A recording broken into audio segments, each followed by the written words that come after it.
This is my legacy. Welcome to our bonus episodes dropping every Thursday.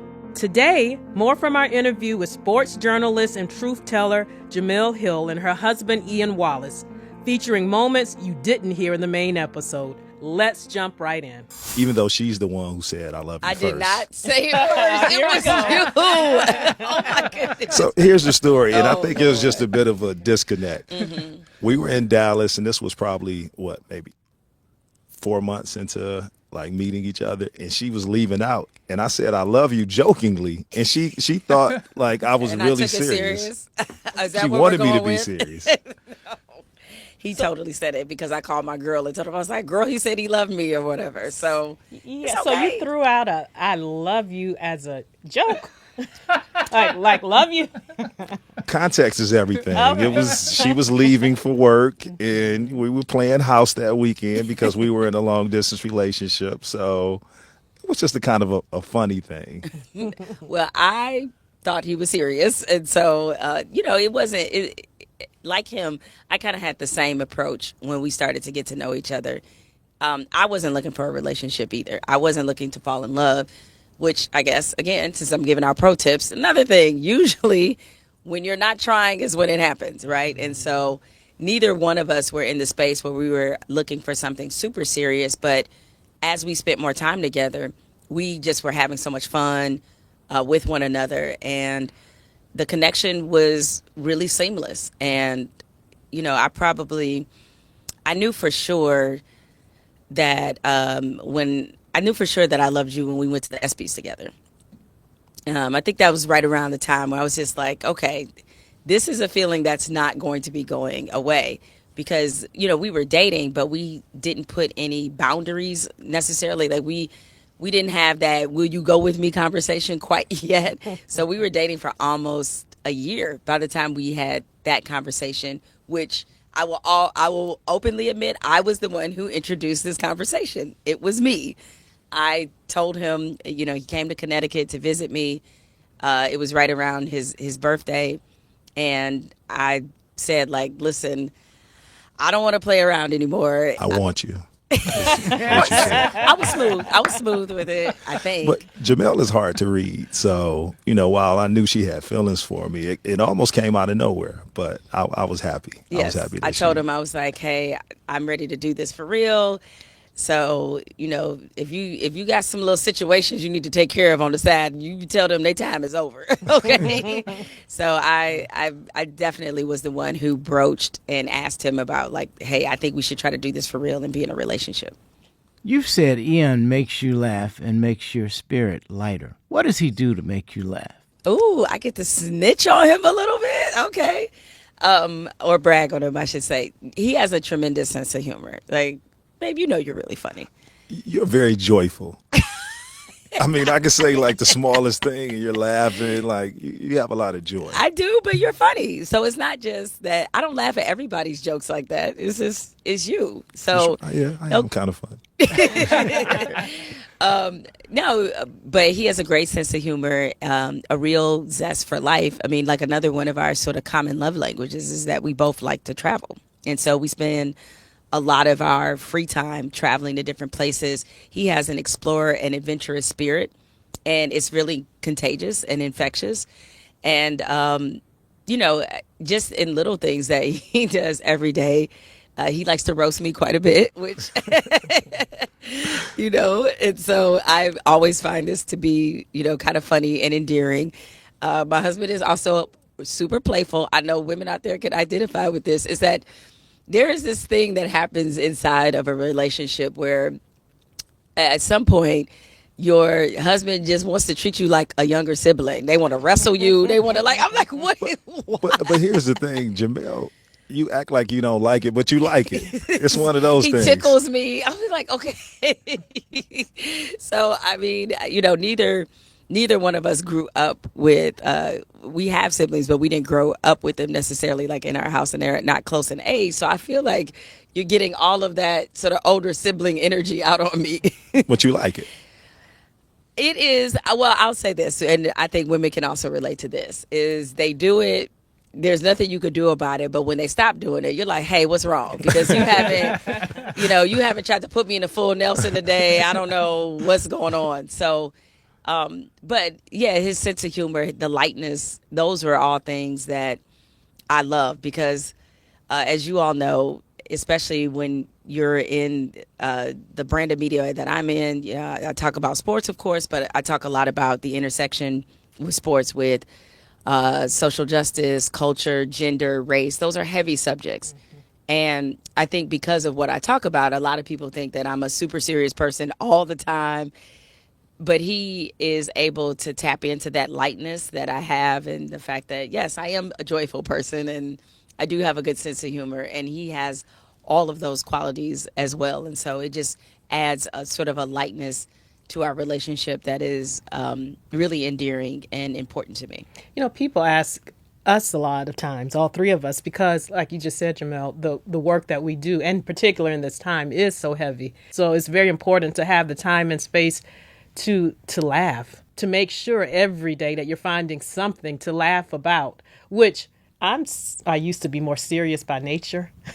Amen. I've become funnier, but it's and I'm just Amen to that. Yeah, very funny. And when you have given tributes, you said that Martin is part of the reason he's helped to like that. You have. Martin Hill say that I'm funny because of him.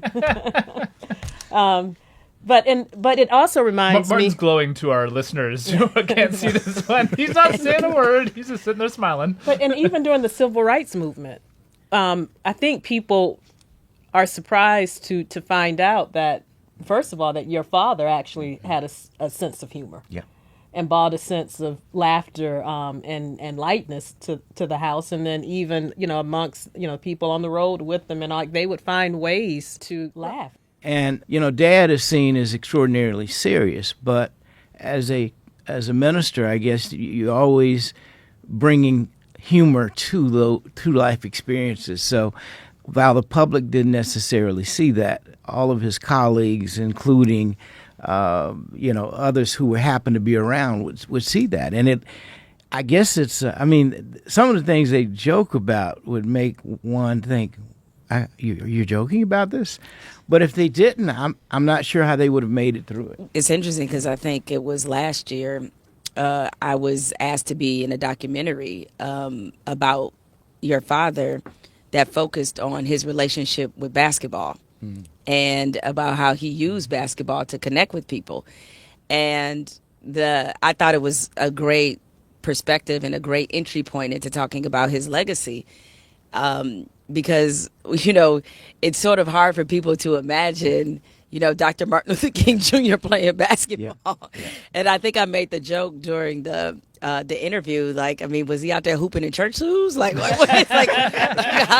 did his jumper look like? I need to know this, But it is, just what you said is that you have to have some levity, even in the seriousness of it. And we see this from Black people all the time. You see it on social media. It'll be the most serious situation, and the jokes that our community will have is a way of us trying to balance out something that might be terrifying with also saying hey, we can't stay in a constant state of being paralyzed in fear. So let's just get these jokes off right now and try to diffuse the situation a little bit. And one thing I would like to add as well, because just like you, Jemele, I love all of our conversations on this podcast. I think we're incredibly blessed to have such phenomenal guests. One of the things that I love the most about this conversation is the celebration and the look into Black love. I think that a few years ago in Boston, there was a monument that was dedicated to Martin's parents, that here you had on the oldest public park, the Boston Commons, and you had this monument to Black love. And that conversation was missed. And so it's wonderful to have this conversation and to celebrate you all and to celebrate Black love. Yeah, I would even take it a step further and say I think that part of the story of Dr. Martin Luther King Jr., the love that he shared with Coretta Scott King is a major component that I think often gets overlooked. And having done extensive reading, I read Coretta Scott King's the biography she wrote. I read it maybe 5 or 6 years ago, and it was very eye opening. And I think generally the appreciation for the woman that she was gets often overlooked. But their story is a love story. Like, follow, and subscribe to the My Legacy podcast. And most importantly, share this with someone who needs a reminder of their strength today. I think in today's world where athletes have a direct connection with their fans through social media, that they have the power to be able to engage them, especially in this moment. The problem is that for as active and aware as athletes were in 2020, I was going to ask this question. Yeah, it's like they were engaged in a different way. Now, there were some factors that were unique that were helping this engagement. Number one, you had in the NBA and the WNBA, they were both in a bubble. So when the WNBA players, when they organized against Kelly Loeffler, they were all together in one place. The former senator of Georgia, and they got Reverend Raphael Warnock elected. They collectively came together. It helped that they were all in the same place, and they single-handedly, changed things in Georgia.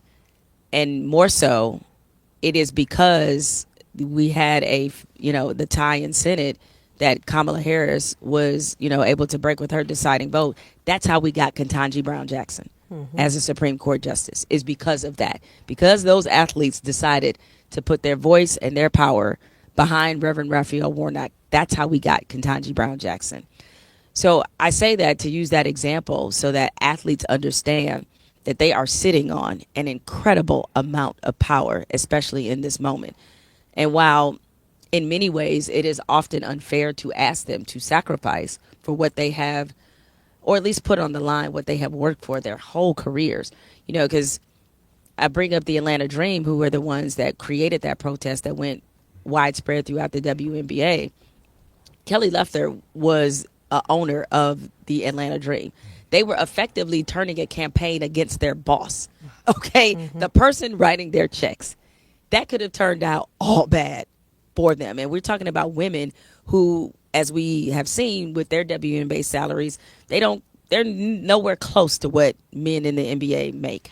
So they were putting a lot on the line, and they can now look back and see that they changed history by doing that. And so my concern is that athletes now, especially because we're in such a challenging moment, they're thinking more about the loss and not about the opportunity to really do something that could change the course of history. Now, here we are in 2025, and it seems, because for any type of perceived progress, there's always an inevitable backlash, right?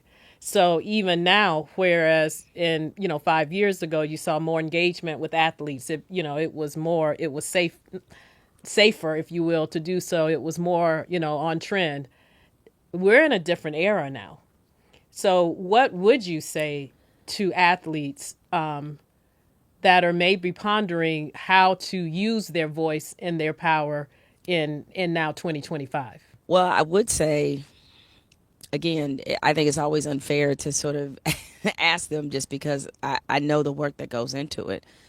But let's just look at what's happening on college campuses, where you have a number of them, most recently University of Michigan, eliminated all their DEI programs. And 2 years ago, this university won the national championship in football. If you are an athlete thinking about, especially a black athlete thinking about going to University of Michigan, they have sent you the signal that they are more than fine for you to make money for them, win championships for them, entertain them. They are not fine with you actually being a full participant at this university, or other people that look like you that don't have the talent, the football talent that you have.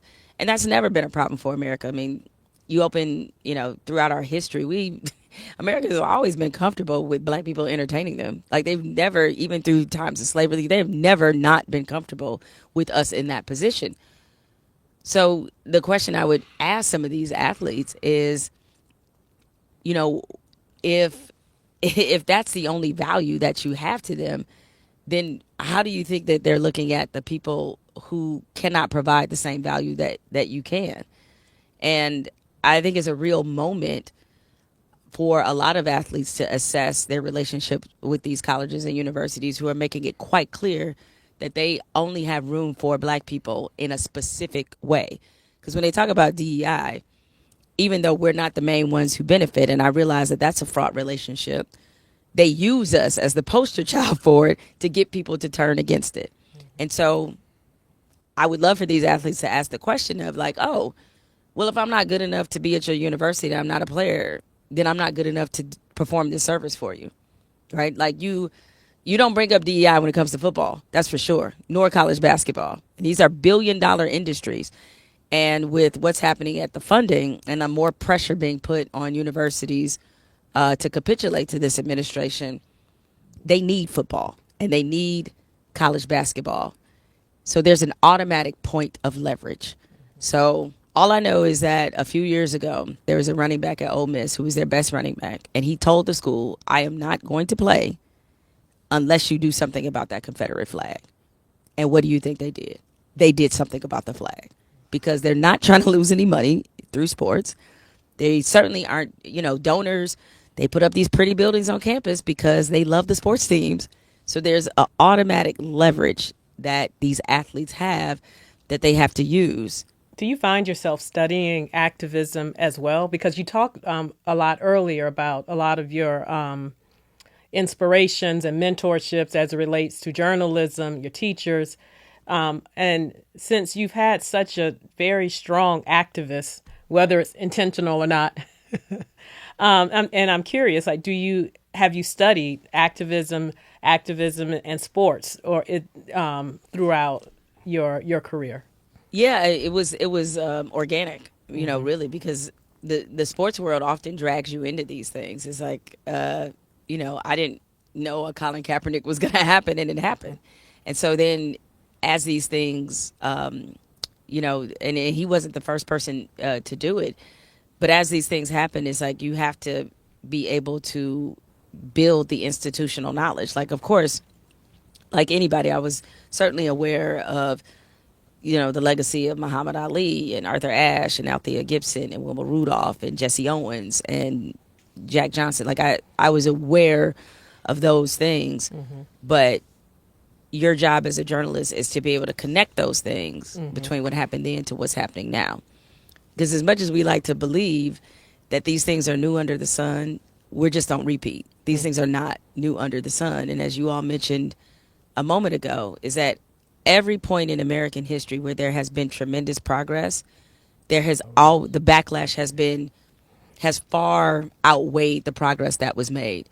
I mean, Reconstruction is probably the greatest example, of this. Reconstruction got us Jim Crow, right? And so it's like there was a time, every time we reach these inflection points where we can literally change America into something that is closer to the vision that we all want to see, we go the opposite direction.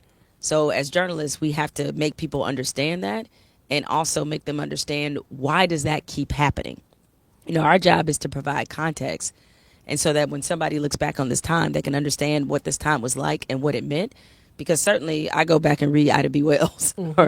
And if not for her, the godmother of journalism, we would never have understood not just lynching, but I think the all-out assault and what was intended to essentially eliminate, subjugate, denigrate black men in particular, right? We would not have understood so much of the psychology of how this country not just felt about black people, but about black men in particular. And so that's how I see my role as a journalist. And not that I'll ever be Ida B. Wells, but that's what we're supposed to do. Like, you need people who are willing to do this difficult work in wartime. It's really easy to do it in peacetime. It is so much harder to do it in wartime, but it's more significant when you do it now, because there is so much right now that's coming at us on a daily basis, and it feels like people are feeling like they want to lay down because of the barrage of the volume of it. And I understand why people still have not gotten over what happened in the election and we've been dealing with this onslaught since this administration took hold. But this is actually the time where we need to do the very opposite of what we want to do. And I get it, everybody's tired. But, you know, hey, I mean, Harriet didn't get tired. That's all I can say. She went through a lot worse. Did you hear my speech in January? Because you're talking my talking points. I talked about how I had seen all the memes about black women saying, look, we're tired. You know, we did our part, but we don't have the luxury to do that. We don't. And as much as sometimes it feels, we had to get that out of our system. Mm-hmm. We had to vent that because we were so frustrated. Mm-hmm. But the reality is, like, none of our ancestors laid down on us. Like, we can't do that. As much as this country deserves us to check out, we can't actually do that. It would be disrespectful to certainly your father's legacy and, like, the legacy of all these terrific ancestors who have gotten us to this point. Thank you for joining us. If you enjoyed today's conversation, subscribe, share, and follow us at My Legacy Movement on social media. New episodes drop every Tuesday with bonus content every Thursday. Until next time, may you find inspiration to live your legacy.